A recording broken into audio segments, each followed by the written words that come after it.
ఇక్కడ దర్శనం చేసుకుంటే పాపాలు తొలగిపోతాయని, యమధర్మరాజు భయం ఉండదని మీలో ఎంతమందికి తెలుసు? ఇదే మన ద్వారకా తిరుమల క్షేత్రం. దీనిని చిన్న తిరుపతి అని కూడా పిలుస్తారు. మహర్షి ద్వారిక ఇక్కడ తపస్సు చేసి స్వయంభూ శ్రీ వెంకటేశ్వర స్వామి దర్శనం పొంది, నేను ఎల్లప్పుడూ మీ పాదాలను పూజించాలని వరం కోరుకుంటారు. అందుకే మీరు గమనిస్తే ముందున్న వెంకటేశ్వర స్వామి సగం భాగం మాత్రమే మనకు దర్శనమిస్తుంది. వెంకటేశ్వర స్వామి దర్శనార్థమై వచ్చిన రామానుజాచార్యుల వారు చూసి స్వామివారి వెనక మరొక అర్చనావతార విగ్రహాన్ని ప్రతిష్ఠించారు.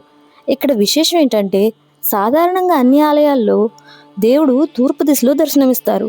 కానీ మన ద్వారకా తిరుమలలో స్వామివారు దక్షిణాభిముఖంగా దర్శనమిస్తారు.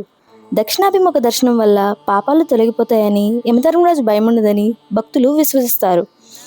ఇక్కడ మరొక ప్రత్యేకత ఏంటంటే, శ్రీ కుక్కలమ్మవారు. అమ్మవారు స్వామివారికి తోబుట్టువుగా పూజింపబడతారు. ఆలయానికి అతి సమీపంలోనే ఉన్న కుంకుళ్ళమ్మవారిని మీలో ఎంతమంది దర్శించుకున్నారో కామెంట్ చేయండి.